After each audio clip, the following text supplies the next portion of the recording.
Hey guys, I hope you're doing well today. It is day 16 of our Bible challenge, and so I hope that you've been enjoying yourself and learning a lot. I know I have, and it's been awesome. And I've said it before, but I'll say it again. I just love seeing you guys posting on Facebook about what God is doing in your family, what He's doing in your life, and how He's speaking to you.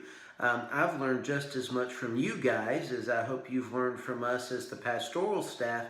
And it's just amazing how God's Spirit speaks to us, right? So I'm sure that you agree with me on that one. So here we are. We're just going to kind of get rolling right here with the Bible Challenge, day 16. And so yesterday in chapter 15, you got to talk a little bit with Pastor Micah and Pastor Shane about how Jesus says He's the vine and we're the branches, and what that all means. And that was such a wonderful chapter. I hope you enjoyed that day. So here in chapter 16 today, Jesus just kind of keeps going, and he right there at the beginning, he says, all these things that I've said to you, there was a reason for it. And what he's referring to is the stuff in chapter 15, right? So we're not going to hit on every single verse there in this chapter, but I did want to highlight a few that I think are very important for our conversation as a church.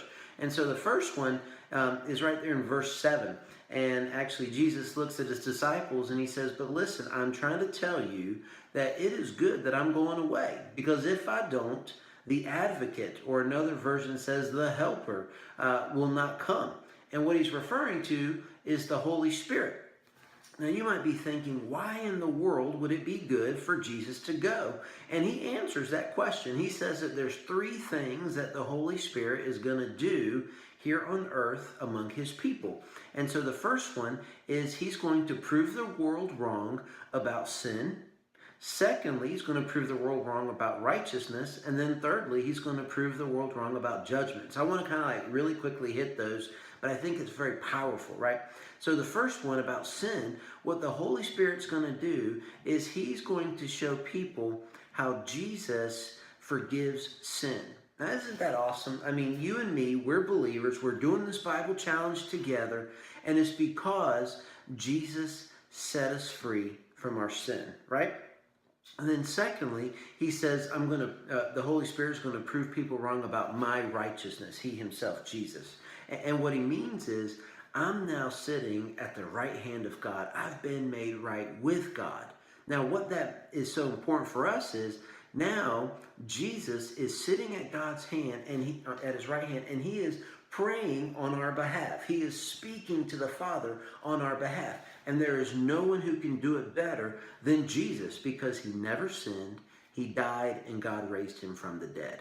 And so the Holy Spirit is going to teach us, he's going to teach others that Jesus was the only way to go to heaven. That's awesome. And then the third thing the Holy Spirit's going to do is he is going to teach the world about judgment. And I love it because it says there in verse 11, because the prince of this world, being Satan, now stands condemned. See, when Jesus died on the cross and rose from the dead, he literally defeated Satan at the cross. And that's awesome, right? And so when Jesus goes away, the Holy Spirit comes down, and what ends up happening is now Satan is condemned and he cannot win. And that is so awesome. And so I wanted to highlight those verses because there's a wonderful, powerful, awesome message there. So I have a question for you. And the question that I want to ask is, what does the Holy Spirit say to you? Sometimes the Holy Spirit might give you things to pray for. Sometimes he might convict you about a sin that you're doing, or sometimes he might cause you to work with a brother and speak the truth about God's message through Jesus. And so take a moment and write down the answer in the post below. What does the Holy Spirit say to you? Well, then the next little bit of verses, Jesus is talking to his disciples, and they're kind of questioning this whole thing about Jesus leaving. And Jesus knows it, and so he starts to talk to them about it. And he makes a few statements that are very powerful.